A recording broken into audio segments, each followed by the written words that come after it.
ప్రతి మనిషి ఎందుకు ఇలా ఆలోచించడం అనిపించింది. ఈరోజు నువ్వు రైటా లెఫ్టా అంటే చాయిస్ నువ్వు రైట్ లెఫ్ట్ ఎందుకు తీసుకోవాలి? నువ్వు బీ సెంట్రిక్ ఐడియాలజీ అని ఒకటి ఉంది కదా. రైట్లో ఉన్నది ప్రతి ఒక్కటి రైట్ కాదు, లెఫ్ట్లో ఉన్నది ప్రతి ఒక్కటి రైట్ కాదు. అలా రైట్లో ఉన్నది ప్రతి ఒక్కటి రాంగ్ కాదు, దీంట్లో ఉంది ప్రతి ఒక్కటి రాంగ్ కాదు. దీంట్లో మంచి ఉంది, చెడు ఉంది, దీంట్లో మంచి ఉంది, చెడు ఉంది. ప్రతి ఇజంలో కూడా నీకు హిందూయిజంలో తీసుకో, ఏదన్నా ఏ ఇజం అన్నా తీసుకో, అంబేద్కరిజం తీసుకో, ఏ ఇజంలో ఉన్నా కూడా ప్రతి దాంట్లో గుడ్ ఉంటుంది, బ్యాడ్ ఉంటుంది. ఎందుకంటే అది ఒక మనిషి వాడు రచించింది, వాళ్ళైతే వాడు సృష్టించింది, వాడు అవలంబించింది, మనం ఫాలో అవుతున్నాం. అలా కాకుండా నువ్వు అన్నిట్లో మంచి తీసుకొని, కమ్యూనిజంలో కూడా మంచి ఉంది, చెడు ఉంది, అన్నిట్లో మంచి తీసుకొని నువ్వు నీకంటూ ఒక ఇజం ఎందుకు డెవలప్ చేసుకోకూడదు అనే ఒక ఉద్దేశం ఫస్ట్ నుంచి ఉంది. అది యూత్లో మనం తీసుకెళ్ళాలి. సెంట్రిక్ ఐడియాలజీ ఎలా తీసుకెళ్ళగలం అంటే ఇలా క్లాసులు పెడితే అర్థం కదా వాళ్ళకి. మాస్గాడికి ఏమవుతుంది, అరే అన్నేమో చెప్తుండ్రా లైక్ కూడా అని కొట్టిపోతాడు వాడు. వాడి భాషలో చెప్పాలి, సినిమాటిక్ వేలో చెప్పాలి అని నా ఐడియాలజీ ఈ సినిమాలో ఉంటుంది. చాలా విషయాల్లో పొలిటికల్ ఐడియాలజీ కానీ, లేకపోతే హ్యూమన్ ఐడియాలజీ కానీ, లేకపోతే మన చుట్టూ ఉండే కుళ్ళుబోతలకి మనం ఎలా వాడికి గుణపాఠం నేర్పాలి, లేకపోతే మనం చూసి ఈర్చపడేవాడికి ఎట్లా గుణపాఠం నేర్పాలి, మనల్ని ఎదిరించేవాడిని ఎలా ఎదుర్కోవాలి, ఇలా రకరకాల ఆస్పెక్ట్స్ని సినిమాటిక్ వేలో చూపించాం. సో ఇక్కడ నుంచి సినిమాలు నెక్స్ట్ చేయబోయే సినిమాలన్నీ కూడా మీ డైరెక్షన్లో ఉంటాయా, లేదంటే వేరే వాళ్ళు ఎవరైనా స్టోరీస్ చెప్పినా కూడా చేయడం రెడీగా ఉన్నారు? ఇది చాలా పెద్ద స్ట్రెయిన్ఫుల్ జాబ్ నేను చేసే జాబ్. అంటే ఐఎమ్ లక్కీ ఇనఫ్, ఇప్పటివరకు నాకు హెల్త్ ప్రాబ్లమ్స్ కూడా ఏం రాలేదు. నాకేంటంటే వేరే వాళ్ళ డైరెక్షన్లో చేయాలని, మంచి డైరెక్టర్స్ నన్ను అప్రోచ్ అవ్వాలి నటుడిగా, వీళ్ళ సినిమాలు చేసుకోవాలి. నేను నటుడిగా ప్లస్ మల్టీ క్రాఫ్ట్స్. ఎందుకంటే నేను డైరెక్షన్ చేస్తే నాకు అర్థమైపోయింది, వేరే వాళ్ళు ఏళ్ళు పెడితే నేను చేయలేను. 1% ఉన్నా కూడా నాకు మనసు ఒప్పుకోదు. నేను మల్టీ క్రాఫ్ట్స్ సంవత్సరానికి ఒక సినిమా చేయాలి. నేను మార్కెట్లో ఎస్టాబ్లిష్ అయితే ఇప్పుడు వచ్చాను కాబట్టి. ప్లస్ నేను బయట సినిమాలు చేయాలి, సంవత్సరానికి 2-3 సినిమాలు చేయాలి, నటించాలి. అంటే లీడ్ రోలే, ఓన్లీ లీడ్ రోల్.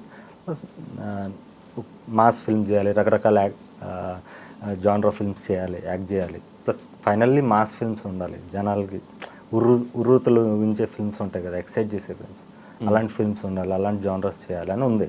ఏదన్నా ఒక సినిమాలో మంచి క్యారెక్టర్ ఇస్తే దానికి కూడా రెడీ పెద్ద సినిమా అలా నాకు వచ్చింది, చాలా వచ్చినాయి. నాకు లీడ్ రోల్గా కూడా వచ్చాయి 2 సినిమాలు అయితే నేను చేద్దామని లాస్ట్ మూమెంట్ వరకు వెళ్ళి వచ్చేసాను నాకు.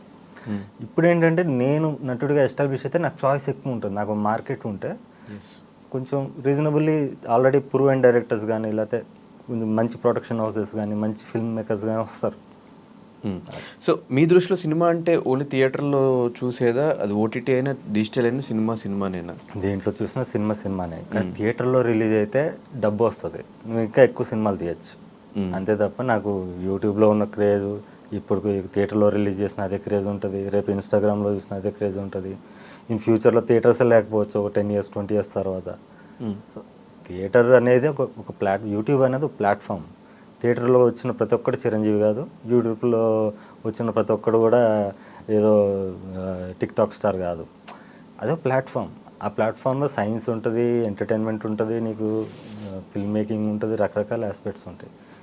నా యూట్యూబ్లో నేను చూసిన ప్రతి ఒక్కడు కూడా అరే ఈ సినిమా థియేటర్లో రావాల్సిన సినిమా అని, ప్రతి సినిమా ఫీల్ అవ్వాలి అని తీసాను. వాళ్ళు అలాగే ఫీల్ అయ్యారు. ఇప్పుడు థియేటర్కి వస్తున్నాను. ఇప్పుడు ఆ కష్టం అంతా ఎలా అనిపించింది? అంటే చిన్న తో ఎప్పుడు షూట్ కావాలంటే అప్పుడు పెట్టేసుకుని అట్లా చేయడం, జర్నీ అంతా ఎలా అనిపించింది బ్రో? ఎంజాయ్ చేశాను, రెండు ఎంజాయ్ చేశాను. సేమ్ అలాగే ఉంటుంది ఇంచుమించుగా. ఇప్పుడు కూడా పెద్ద డిఫరెంట్ ఎక్విప్మెంట్ వచ్చింది. ఇప్పుడు సపోర్ట్ టెక్నీషియన్, ఇప్పుడు కెమెరామెన్, కొంచెం కెమెరా వర్క్ తగ్గిందేమో కదా. అదొక్కటే తగ్గింది. మా కెమెరామెన్ గారు స్పెషల్ థ్యాంక్స్ చెప్పాలి. 100%లో పౌర్ణమి ఇలాంటి సినిమాలు చేసిన కెమెరామెన్ ఆయన.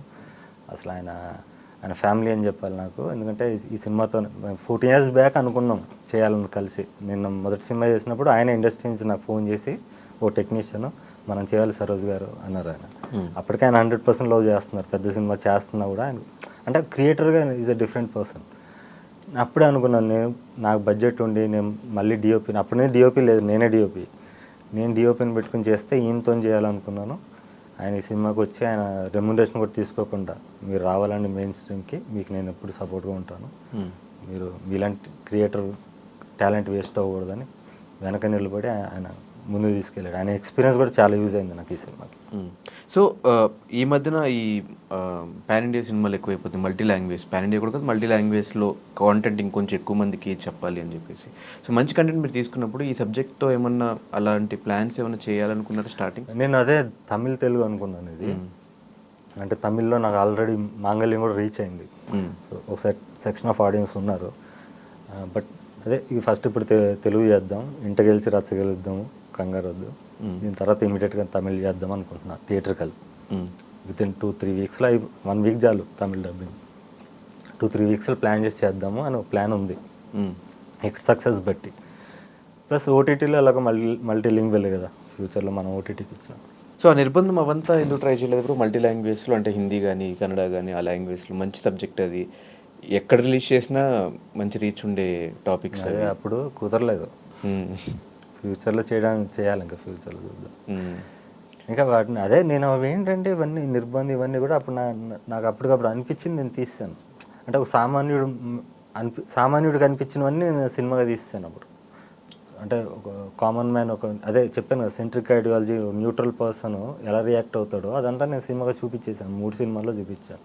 ఇప్పుడు కూడా అలా చూపిస్తున్నాను. బట్ ఆ భాష ఆ స్వేచ్ఛ ఉండదు నాకు. ఆ స్వేచ్ఛ లేకపోయినా పర్లేదు, ఎందుకంటే ఇదే నా బెస్ట్ అని ఇందాక అది కూడా చెప్పాను, క్లారిటీ ఇచ్చాను. సో ఆ నిర్బంధం 1-2 అనేవి నేను అంత సీరియస్ తీసుకోలేదు. మాంగళ్యంకి వచ్చేసరికి దీన్ని ఇంకా ప్రమోట్ చేద్దాం, అది యూత్కి బాగా రీచ్ అవుద్ది అని చేశాను. అలాగే రీచ్ అయింది కూడా ఇది. కంపారిటివ్లో ఇంకా రీచ్ అవ్వాల ఇంత ఒక సెక్షన్ ఆఫ్ పీపుల్ కోసమే. సో ఇది ఏ టార్గెటెడ్ ఆడియన్స్? ఇది మొత్తం పిల్లా పాపలతో అవ్వాతాతలతో కూడా చూడాలి సినిమా. మీ నాయనమ్మ తాతయ్యల ఇంట్లో పెద్దవాళ్ళు ఉంటే కూడా వాళ్ళు కూడా ఎంజాయ్ చేస్తారు ఈ ఫిల్మ్ చూసి. సో క్రికెటే ఎందుకు తీసుకున్నారు అంటే ప్లాట్గా? అది కూడా మంచి క్వశ్చన్. అది అసలు ఇందులో క్రికెట్ అనేది పెద్ద డీప్గా ఉండదు. చాలామంది ఇది క్రికెట్ గురించి ఏమో అనుకుంటారు, క్రికెట్ తెలియని వాళ్ళు. అసలు క్రికెట్ తెలియని వాళ్ళకి కూడా బాగా నచ్చుతుంది. క్రికెట్ కాదు ఇందులో, క్రికెట్లో ఉండే ఎమోషన్, వాళ్ళ మధ్య కాన్వర్జేషన్స్ ఉన్నాయి కదా, ఈ టీజర్లో కూడా చూస్తుంటారు. దాంట్లో ఉండే ఎమోషన్, వాళ్ళ పర్సనల్ గ్రడ్జ్ కానీ రివెంజ్ కానీ ఇలాంటి ఎలిమెంట్స్ ఉంటాయి తప్ప క్రికెట్ గేమ్ గురించి డీప్గా నేను తీయలేదు. నిజంగా అలా ఉంటాయి ఇప్పుడు మేక తలకాయ కోసం క్రికెట్ మ్యాచ్లు ఆడుకుని అలా ఉన్నాయా?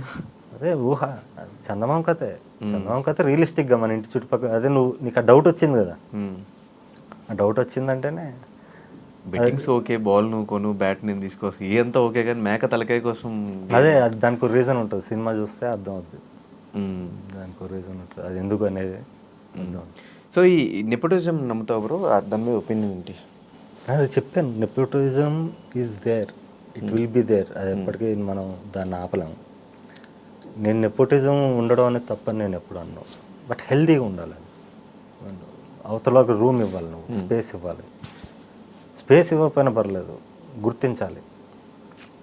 గుర్తిస్తే స్పేస్ క్రియేట్ అవుద్ది, నీకే పేరు వస్తుంది. అదొక్కటే నేను చెప్పేది. నెపోటిజం అంటే ఇప్పుడు అల్లు అర్జున్, రామ్ చరణ్ వీళ్ళు ఉన్నారు, వాళ్ళు కూడా నేను ఎంత స్ట్రగుల్ అనిపించాను వాళ్ళు కూడా సైకలాజికల్ అనిపించే ఉంటారు. వాళ్ళు ఎంత బుల్లింగ్గా జరిగి ఉంటుంది వాళ్ళకి చిన్నప్పటి నుంచి. ఫాదర్తో కంపారిజన్ వస్తుంది, ఇతనితో అతనికి కంపారిజన్ వస్తుంది. నువ్వు అందంగా లేవంటారు, నువ్వు ఇది లేవంటారు, నువ్వు ఫాదర్ లాగా యాక్ట్ చేయలేమంటారు. రంగస్థలం వరకు రామ్ చరణ్కే తప్పలేదు, మగధీరలో లాంటి హిట్ వచ్చాము. సో సైకలాజికల్లీ వాళ్ళు కూడా స్ట్రగుల్ గురయ్యారు, వాళ్ళు కూడా చాలా కష్టపడి వచ్చారు, వాళ్ళ టాలెంట్స్ డెవలప్ చేసుకున్నారు. I have respect for them. Problem is you have to make space and you have to గుర్తించాలి. నువ్వు you have to identify talent and గుర్తించి నువ్వు నలుగురు చెప్పడం వల్ల నీ స్థాయి పెరుగుతుంది. కానీ అర్థం కాదు, ఆ స్పేస్ లేనందుకు, ఆ రూమ్ లేనందుకు, ఓటీటీలో కానీ ఎక్కడ కానీ. అంటే ఇప్పుడు అల్లు అర్జున్ ఒక్కడ ఉంటే ప్రాబ్లం లేదు, అల్లు అర్జున్ ఫ్రెండ్స్ ఉంటారు, వాళ్ళ ఫ్రెండ్స్ ఉంటారు, ఇది చైన్లో డెవలప్. అదే నేను గ్రూపులు కట్టి వెళ్తే ప్రాబ్లం అనేది ఇదే. ఒక చైన్ డెవలప్ అయిపోయింది కదా. ఓటీటీలో వాళ్ళే కదా ముందుకెళ్ళేది, థియేటర్స్లో కూడా వాళ్ళకి కదా స్పేస్ ఉండేది. అది మనం చేయకూడదు అంటాను. సో నేను ఒక ఎగ్జాంపుల్గా నిలవాలని నేను ఇంత రిజిడ్గా నేను ఫిల్మ్ మేకింగ్ చేస్తున్నాను, నా స్టేట్మెంట్స్ ఉంటున్నాయి. మీరు ఇందాక కూడా చాలామంది అర్థమై ఉండదు, వీడింది గ్రూపులు కట్టొద్దు అంటాడు, కలిసి ఉండకూడదా, కలిసి ఉంటేనే కలుసుకోగా అనుకుంటారు. నేను అనేది ఇది, ఈ ఆస్పెక్ట్ గురించి. కానీ ఒకప్పుడు మీరు ట్రై చేస్తున్న టైంలో 2004 ఆ టైం నుంచి సోషల్ మీడియా ఇంత లేదు. ఇప్పుడు సోషల్ మీడియా బాగా ఉండటం వల్లే మీరనే పర్సన్ ఈరోజు జనాలు తెలిసారా? ఒకవేళ సోషల్ మీడియా అప్పుడు లేకపోయి ఉంటే, ఒకవేళ మీరు సినిమా తీయాలి అనుకుంటే ఆ టైంలో కష్టమై ఉండేదా? ఏదో చేసేవాడిని నేను, డివిడీలు కాపీ చేసేసి ఇంటింటికి వెళ్ళి వేయించేవాడిని, పాంప్లెట్లు వేయించేవాడిని, ఏదో చేసేవాడిని. ఎలా వదులుతాను? నాలో ఉన్నది ఎలా నేను బతికేది దానికోసం. నాకు ఫ్యామిలీ లేదు, ఏం లేదు, నాకు ఫ్యామిలీ లైఫ్ ఇంట్రెస్ట్ లేదు. I was not a family man, I'm not a family man, I will never be a family man. నా ఫ్యామిలీ సినిమానే, నా ప్రపంచం సినిమానే. అంటే సినిమా కోసం ఫ్యామిలీని వదిలేసే అంత పిచ్చి ఎందుకు వచ్చింది bro? నా ఫ్యామిలీ అంటే పిచ్చి లేదు కాబట్టి. ఓకే. ఫ్యామిలీ అంటే పిచ్చి ఎందుకు ఉండాలి నీకు? ఫ్యామిలీ ఎలా డెవలప్ అవుద్ది? ఏమైనా సృష్టిస్తే అవుద్దా? సృష్టిలో భాగం ఫ్యామిలీ. ఇది సృష్టించాలి నువ్వు. సృష్టించి నువ్వు చచ్చాక కూడా బతుకుంటావు. ఫ్యామిలీలో నువ్వు చచ్చిపోయాక మీ ఇంట్లో ఫోటో ఉంటుంది. ఇది సాధిస్తే నువ్వు చచ్చిపోతే ఎన్నో వేల లక్షల ఇంట్లో ఫోటో ఉంటుంది. ఎంతమంది ఇండ్లలో ఫోటో ఉంటే నువ్వు అంత పెద్ద అచీవ్మెంట్ చేసినట్టు లైఫ్లో. సో నెక్స్ట్ మళ్ళీ కలవడం కానీ నెక్స్ట్ మళ్ళీ ఇంకో పెళ్లి చేసుకోవడం కానీ ఏం లేదా? అదే చెప్తున్నాను, నా ఫ్యామిలీ ఇంట్రెస్ట్ లేదంటే మళ్ళీ పెళ్లి చేసుకుని, ఆ పెళ్లి కూడా చెప్పాను conditional, that marriage was conditional, it was like psychologically conditional and it was clear cut and we had a good time, what ever short span we had and fine. She is happy and I'm happy with my life. 8 years అయిపోయింది, 9 years అయిపోయింది, అంతే, finish. ఫ్యామిలీకి నేను ఏమడలేదు, నాకు అర్థమైపోయింది.